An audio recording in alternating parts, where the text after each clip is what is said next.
የአርሲው ጥቃት ሃይማኖትን ኢላማ ያደረገ አልነበረም ሲሉ የኦሮሚያ ክልል የኮሙኒኬሽን ኃላፊ አቶ ኃይሉ አዱኛ ተናገሩ። 10 ዓመታትን ወደ ኋላ ሄደን ሂሳብን እንመረምራለን። አውቶቡሶች በተፈጥሮ ጋዝ እንዲሰሩ ስራ ተጀመረ።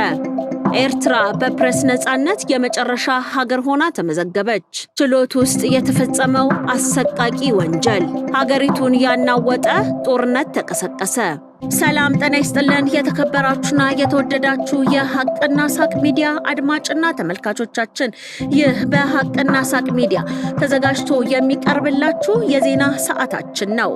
የሀገር ውስጥና የውጭ መረጃዎችንም ወደ እናንተ እናደርሳለን። እነሆ በመንግስት 30% ድርሻ በሚገነባው ፕሮጀክታችን ላይ በአንድ ዓመት ልናስረክቦት በመርካቶ ተክለ ሃይማኖት ላይ ዘመናዊ የንግድ ማዕከል ይዘንሎት መጥተናል። በአራቱም አቅጣጫ የተሟላ እይታ ባለው የንግድ ማዕከላችን ላይ ከ660 ሺህ ብር ቅድመ ክፍያ ጀምሮ ወይም ደግሞ ከ2.2 ሚሊዮን ብር ሙሉ ክፍያ ጀምሮ እየሸጥን እንገኛለን። ምን ይሄ ብቻ! የንግዱ ሱቃችን በኔት ኤሪያ ብቻ ያለምንም ተጨማሪ ክፍያ በ11 ካሬ፣ በ16 ካሬ፣ 22 ካሬ እንዲሁም 32 ካሬ አማራጮች እየሸጥን እንገኛለን። በቂ የፓርኪንግ አገልግሎት፣ የሰውና የዕቃ ሊፍት፣ 24 ሰዓት የተሟላ የጥበቃ አገልግሎት፣ ይህ ሁሉ በመርካቶ ተክለ ሃይማኖት ከተጨማሪ 20% ልዩ ቅናሽ ጋር ከታች ባለው በድርጅቱ ስልክ ቀድመው በመደወል ካሉን ውስን ሱቆች የድርሻውን ይውሰዱ። ሜሪት ፕሮፐርቲስ።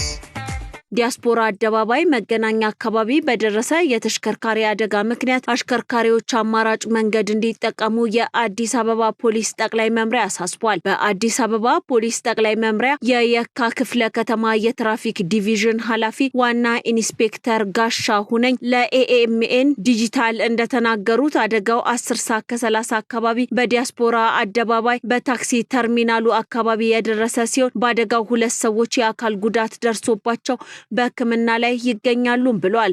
በታክሲ ተርሚናሉ ውስጥ በተለምዶ ቅጥቅጥ የሚባለው የህዝብ ማመላለሻ ተሽከርካሪ ወደ ኋላ ሲያሽከረክር ወድቆ ተንጠልጥሎ እንደሚገኝም ጨምረው ገልጸዋል። ተሽከርካሪው በአሁኑ ወቅት ከላይኛው ተርሚናል ወደ ታችኛው ተርሚናል ተንጠልጥሎ ይገኛል። የእሳትና አደጋ መከላከያ አሽከርካሪዎች በቦታው ደርሰው ተሽከርካሪውን ለማንሳት ጥረት እያደረጉ መሆኑን የገለጹት ኃላፊው ተጨማሪ አደጋ እንዳይከሰት ክትትል እየተደረገ ይገኛልን ብለዋል። ከቀበና መጥተው ወደ ኮተቤ የሚሄዱ ተሽከርካሪዎች በሚናሮል ጀርባ በኪዳነ ምሕረት ቤተክርስቲያን ባለው አማራጭ መንገድ እንዲጠቀሙም አሳስበዋል። የትራፊክ ፖሊሶች በአካባቢው የትራፊክ እንቅስቃሴውን በማሳለጥ ላይ እንደሚገኙ የየካ ክፍለ ከተማ የትራፊክ ዲቪዥን ኃላፊ ዋና ኢንስፔክተር ጋሻ ሁነኝ ሙሉጌታ ለኤምኤን ዲጂታል ተናግረዋል።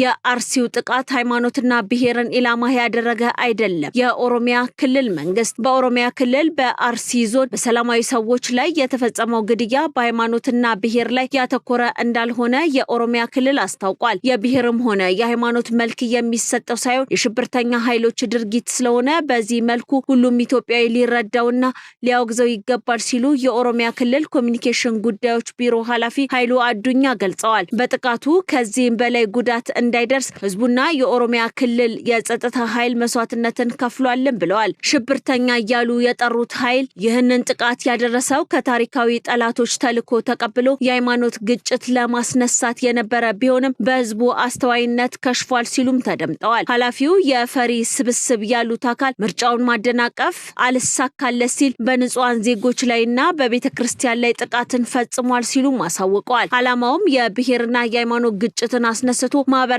አንድነቱን ጠብቆ አብሮ የኖረ እሴቱን ለመሸርሸርና የእርስ በርስ ጦርነት ለመቀስቀስ አስቦ ነበር ያሉ ሲሆን ይህም አልተሳካለትም ሲሉም ተደምጠዋል። ከዚህ የከፋ ጉዳት ይደርስ ነበር ያሉት አቶ ኃይሉ ነገር ግን ማህበረሰቡና መንግስት መስዋዕትነትን ከፍሎ ቀበሌውን መቆጣጠር ችሏል ሲሉም ተናግረዋል። ይህንኑ በማውገዝ መሰል ጥቃቶች እንዳይደገሙ ከመንግስት ጋር በጋራ መስራት እንደሚያስፈልግም አጽንኦትን ሰጥተውበታል። መከላከያ ሰራዊት፣ የፌዴራል ፖሊስና የኦሮሚያ ክልል የጸጥታ ኃይል የተፈናቀሉ ወገኖች ወደ ቀያቸው እንዲመለሱና አካባቢውን ለማረጋጋት እየሰሩ መሆኑንም ነው ያብራሩት። የአዲስ አበባ ከተማ የቀድሞ ከንቲባ አምባሳደር አሊ አብዶ ከዚህ ዓለም በሞት ተለዩ። የአዲስ አበባ ከተማ አስተዳደርን በ27ኛ ከንቲባነት ከ1990 እስከ 1995 ዓ.ም የመሩት አምባሳደር አሊ አብዶ ከዚህ ዓለም በሞት መለየታቸው ተሰምቷል። አምባሳደር አሊ አብዶ ባደረባቸው ህመም ምክንያት በሕክምና ሲረዱ ቆይተው ትናንት ሌሊት ህይወታቸው ማለፉ ታውቋል።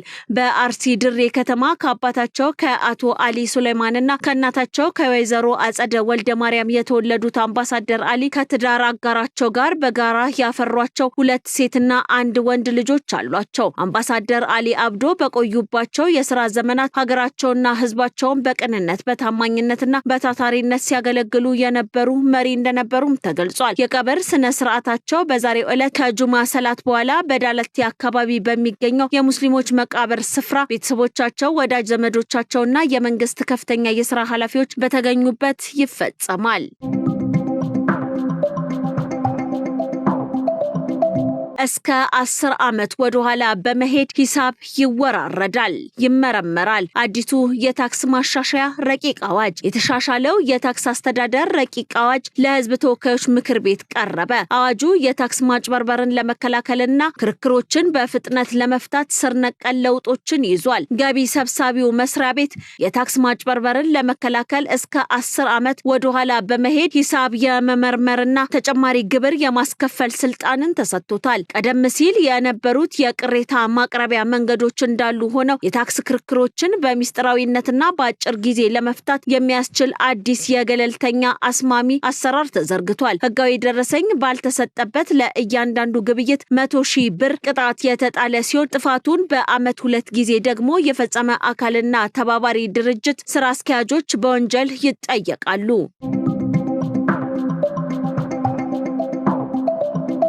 የቻይናው ኩባንያ የአዲስ አበባ አውቶቡሶችን ወደ ተፈጥሮ ጋዝ ተሽከርካሪዎች የመቀየር ስራን ጀመሩ።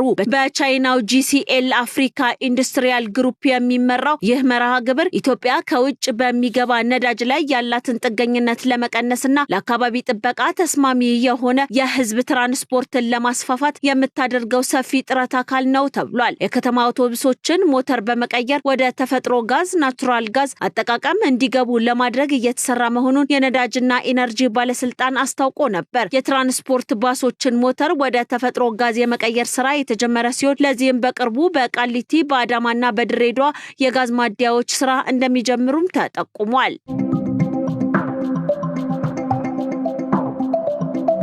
በሆለታ ወልመራ ወረዳ የመጀመሪያ ደረጃ ፍርድ ቤት ትናንት ረፋድ ላይ በችሎት አዳራሽ ውስጥ በተፈጸመ ጥቃት የዳኛና የባለጉዳይ ህይወት ማለፉ ከፍተኛ ድንጋጤን ፈጥሯል። የቤተሰብ ክርክር ጉዳይን በመመልከት ላይ የነበሩት ወጣት ዳኛ ወርቄ ፈካንሳ የፍርድ ቤቱን ውሳኔ በማንበብ ላይ ሳሉ ተከሳሽ በድንገት ባወጣ ሽጉጥ በከፈተው ተኩስ ዳኛዋንና በዕለቱ ከባለቤታቸው ጋር ሲከራከሩ የነበሩትን ግለሰብ በጥይት መትቶ ህይወታቸውን ቀጥፏል። ድርጊቱ በማህበራዊ ሚዲያ በህግ ባለሙያዎች ዘንድ ከፍተኛ ቁጣን የቀሰቀሰ ሲሆን የታጠቀ ግለሰብ ፍተሻ አልፎ ወደ ችሎት መግባት መቻሉ የፍርድ ቤቶችን የጸጥታና ጥበቃ ስርዓት ድክመት አሳይቷል በሚል የደህንነትና ስጋት ጥያቄዎችን አስነስቷል። ለሟቾች ቤተሰቦችና ለፍትህ አካላት መጽናናትን እንመኛለን። መረጃው ከጉርሻ ፔጅ የተወሰደ ነው።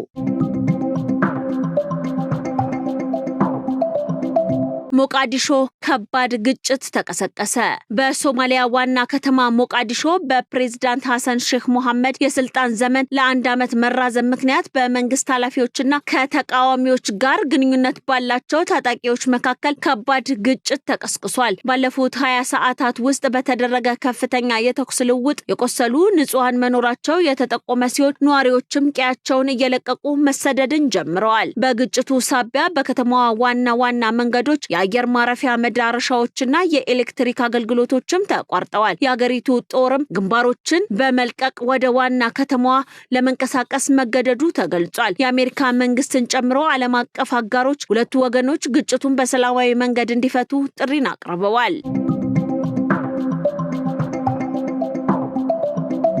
የዓለም የፕሬስ ነጻነት ታይቶ በማይታወቅ ሁኔታ አሽቆልቁላል ተባለ። የድንበር የለሽ ጋዜጠኞች ድርጅት ባወጣው የ25ኛ ዓመት ዓለም አቀፍ መግለጫ መሰረት በዓለም ዙሪያ የሚዲያ ነጻነት ታይቶ በማይታወቅ ሁኔታ ማሽቆልቆሉንና ጋዜጠኝነትን ወደ ወንጀል የመቀየር ሂደት ማባባሱን አስታውቋል። በአሁኑ ወቅት አምባገነን መንግስታት የሚዲያ ነጻነትን ለማፈን የብሔራዊ ደህንነት ህግጋትን እንደ መሳሪያ እየተጠቀሙበት እንደሚገኙ ድርጅቱ የገለጸ ሲሆን ኖርዌይ ለ10ኛ ተከታታይ ዓመት አንደኛ ደረጃን በመያዝ የዓለም የፕሬስ ነጻነትን በማስፈን ግንባር ቀደምትነቷን አስመስክራለች። በአንጻሩ አሜሪካ በሚዲያ ላይ በሚሰነዘሩ የፖለቲካ ጥቃቶች ምክንያት በ7ኛ ደረጃዎች በማሽቆልቆል 64ኛ ደረጃ ላይ ተቀምጣለች። በዚሁ ዓለም አቀፍ የደረጃ ሰንጠረዥ መሰረት ኢትዮጵያ ከ180 የዓለም ሀገራት መካከል 148ኛ ደረጃ ላይ ትገኛለች። ለዚህም በሀገሪቱ 4 ጋዜጠኞች ከጸረ ሽብርተኝነት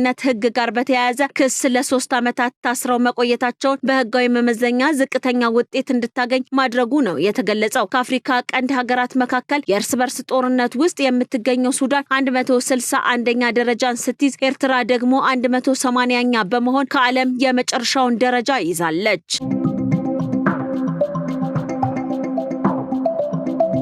አሜሪካ የሱዳን ጦርነት ልባት እንዳያገኝ የውጭ አካላት እያባባሱት መሆኑን ገልጻለች። የአሜሪካው የውጭ ጉዳይ ሚኒስተር ማርኮ ሩቢዮ የሱዳን ጦርነት ወደ ውክልና ቁመና መሸጋገሩንና ከውጭ ያሉ አካላት ሰላምን ለማስፈን የሚደረገውን ጥረት እያወሳሰቡት መሆኑን ተናግረዋል። ረቡዕ ዕለት ለህዝብ ተወካዮች ምክር ቤት የውጭ ጉዳይ ኮሚቴ ንግግር ያደረጉት ሩቢዮ በውጭ ኃይላት መካከል ያለው ልዩነት ግጭቱን ለማቆም የሚደረገውን ጥረት ይበልጥ አስቸጋሪ አድርጎታልም ብለዋል። ጦርነቱ ተፎካካሪ የሆኑ የውጭ ፍላጎቶች የቀረጹት የውጊያ ሜዳ ሲሉ የገለጹት ሚኒስትሩ ዲፕሎማሲያዊ እድገቶች አሁንም ፈታኝ ሆነው መቀጠላቸውን አክለዋል። ሩቢዮ እንደተናገሩት የሰብአዊ መብቶች ንግግሮች ትኩረት ያደረጉት በሁለቱም ወገኖች ቁጥጥር ስር ባሉ አካባቢዎች የሰብአዊ ረድኤት ማከፋፈያ ጣቢያዎችን ማቋቋም ላይ ነው። ስምምነቶችን ተግባራዊ ለማድረግ በተደጋጋሚ በተከሰቱ ውድቀቶች ላይ ያላቸውን ቅሬታ የገለጹት ሚኒስትሩ ስምምነቶች ላይ በተደጋጋሚ ቢደረስም በወጥነት ግን ተግባራዊ አይደረጉም ብለዋል። የሱዳን ጦርነት 4ኛ ዓመቱን ያስቆጠረ ሲሆን በመላ ሀገሪቱ ከፍተኛ ውድመትን በማስከተል የህዝቡን ስቃይ ይበልጥ አባብሶታል። እንደ አንዳንድ ዘገባዎች ከሆነ ጦርነቱ ወደ 200,000 የሚጠጉ ሰዎችን ለህልፈት የዳረገ ሲሆን ከ11 ሚሊዮን በላይ የሚሆኑትን ደግሞ አፈናቅሏል። በርካታ አካባቢዎች ወደ ረሃብ የተገፉ ሲሆን የረድኤት ድርጅቶች በጦርነት ለተጠመዱ በሚሊዮኖች ለሚቆጠሩ ወገኖች ለመድረስ ፈተና ገጥሟቸዋል። ውድና የተከበራችሁ የሀቅና ሳቅ ሚዲያ አድማጮቻችንና ተመልካቾቻችን የዕለቱ ወሳኝ መረጃ የተከታተላችሁትን ይመስል ነበረ። ቀሪ ዝግጅቶቻችን እንደቀጠሉ ናቸው። ጥሩ ጊዜ ይሁንላችሁ።